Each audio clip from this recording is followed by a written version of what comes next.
PCOD, గర్భధారణ ఈ రెండింటి గురించి వినగానే మనసులో ఎన్నో ప్రశ్నలు, కాస్తంత ఆందోళన కలగడం చాలా సహజం.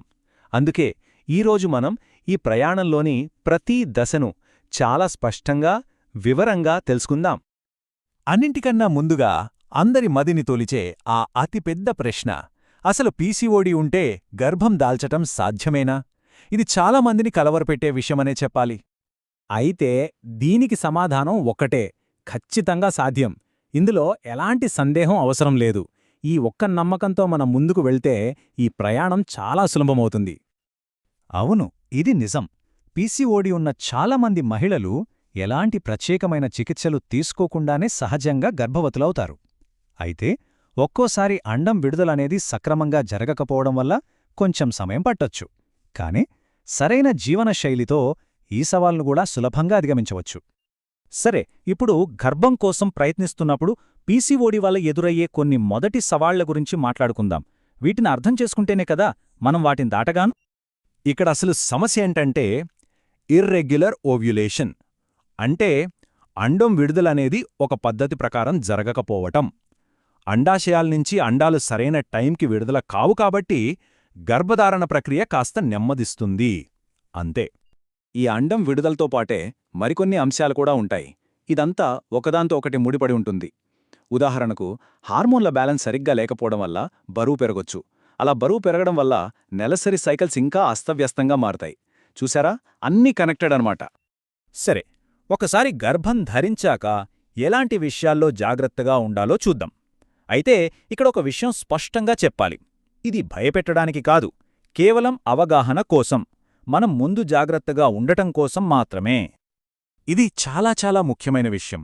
ఇప్పుడు మనం మాట్లాడుకోబోయే సమస్యలు పీసీఓడీ ఉన్న ప్రతి గర్భిణికి వస్తాయని అస్సలనుకోవద్దు. కాని వచ్చే అవకాశం ఇతరులతో పోలిస్తే కొంచెం ఎక్కువ కాబట్టి గర్భం ధరించిన నాటినుంచి డాక్టర్ల పర్యవేక్షణలో ఉండటం చాలా అవసరం. గర్భధారణ సమయంలో కొన్ని విషయాలపై మనం కాస్త ఎక్కువ శ్రద్ధ పెట్టాలి. ముఖ్యంగా గర్భస్రావం, గర్భంతో ఉన్నప్పుడు వచ్చే షుగర్ వ్యాధి, అధిక రక్తపోటు, ఇంకా నెలలు నిండుకుండానే డెలివరీ అవ్వడం వంటివి. వీటన్నిటినీ నివారించాలంటే మొదటి రోజునుంచే రెగ్యులర్ చెకప్స్ చాలా ముఖ్యం. ఇప్పటిదాకా సమస్యల గురించి మాట్లాడాం కదా, ఇక అసలు విషయానికి వద్దాం, పరిష్కారాలు. ఈ ప్రయాణాన్ని ఆరోగ్యంగా, ఆనందంగా మార్చుకోడానికి ఏం చేయాలో ఇప్పుడు వివరంగా చూద్దాం. మొదటి స్టెప్, మన శరీరం చెప్పేది వినడం. మరీ ఎక్కువగా అలసిపోతున్నా, ఉన్నట్టుండి బరువు పెరిగిపోతున్నా, చర్మంపై నల్లమచ్చలు వస్తున్నా, లేదా మూడ్ స్వింగ్స్ ఎక్కువగా ఉన్నా వాటిని గమనించి వెంటనే డాక్టర్తో మాట్లాడాలి.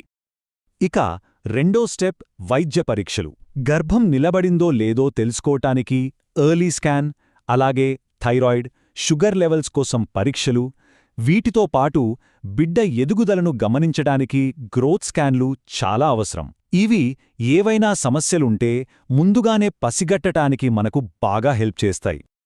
ఇక పీసీఓడీని కంట్రోల్ చేయడంలో ముఖ్యంగా ప్రెగ్నెన్సీ టైంలో ఆహారం ఒక గేమ్ చేంజర్ లాంటిది. అవును, సరైన ఆహారం తీసుకోవడం ద్వారా చాలా సమస్యలను మనం అదుపులో ఉంచుకోవచ్చు.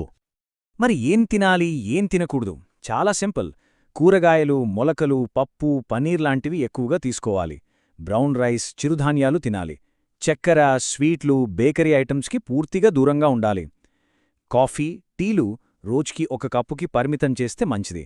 ముఖ్యంగా రోజూ 3 లీటర్ల నీళ్లు తాగడం మర్చిపోవద్దు. ఒకేసారి కడుపు నిండా కాకుండా కొంచెం కొంచెంగా ఎక్కువసార్లు తినడం ఉత్తమం. ఆహారం ఒక పజిల్ పీస్ అయితే, రెండోది జీవనశైలి. ప్రతిరోజూ ఓ 20-30 నిమిషాల నడక అద్భుతాలు చేస్తోంది. తేలికపాటి యోగా, స్ట్రెచింగ్ చాలా మంచిది. ఇక ఒత్తిడిని తగ్గించుకోవడానికి ప్రాణాయామం లాంటివి చేస్తే హార్మోన్లు బ్యాలెన్స్డ్గా ఉంటాయి. అన్నింటికన్నా ముఖ్యం, రోజుకి 7-8 గంటల మంచి నిద్ర. కొన్నిసార్లు డాక్టర్లో మెట్ఫార్మిన్ లేదా ప్రొజెస్టరాన్ లాంటి మందులు సూచించవచ్చు. కాని ఇక్కడ ఒక పెద్ద కానీ ఉంది. సొంతంగా ఎలాంటి మందులు వాడకూడదు. కేవలం డాక్టర్ సలహా మేరకు వాళ్లు చెప్పిన డోసులో మాత్రమే తీసుకోవాలి. సరే, ఇక ఈ ప్రయాణంలో చివరి అంకానికి వచ్చేశాం, అదే ప్రసవం. మరి పీసీఓడీ ప్రసవంపై ఎలాంటి ప్రభావం చూపుతుందో చూద్దాం. ముందుగా ఒక అపోహను తొలగించుకుందాం. పీసీఓడీ ఉంటే సిజరియన్ తప్పదు అని చాలామందనుకుంటారు. కాని అది అస్సలు నిజం కాదు. చాలా సందర్భాలలో నార్మల్ డెలివరీనే సాధ్యమవుతుంది. మరి డెలివరీ ఎలా అవుతుంది అనేది దేనిపై ఆధారపడి ఉంటుంది? అంతా గర్భధారణ సమయంలో ఆరోగ్యాన్ని ఎలా కాపాడుకున్నామనే దానిపైనే. ముఖ్యంగా blood sugar levels, blood pressure రీడింగ్స్ని బట్టి డాక్టర్లు నిర్ణయం తీసుకుంటారు. అందుకే నెలనెలా చేసే చెకప్లను అస్సలు నిర్లక్ష్యం చేయకూడదు. కాబట్టి మనం గుర్తుంచుకోవాల్సిన విషయం ఒక్కటే: పీసీఓడీ అనేది కొన్ని సవాళ్లను తీసుకురావచ్చు, కాని అదొక అడ్డంకి కాదు.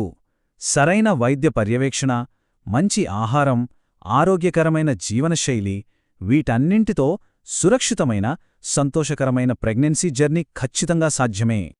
ముగించే ముందు ఒక ఆలోచన: ఈ మొత్తం ప్రయాణంలో మనల్ని మనం శక్తివంతం చేసుకోవడానికి వేయగల అతి ముఖ్యమైన అడుగు ఏమై ఉంటుంది? బహుశా అది ఒకటే కాదు, సరైన అవగాహనతో ఉండటం, చురుగ్గా వ్యవహరించడం, ఇంకా మన డాక్టర్తో ఒక టీంలా కలిసి పనిచేయడం. అదే అన్నింటికన్నా ముఖ్యం.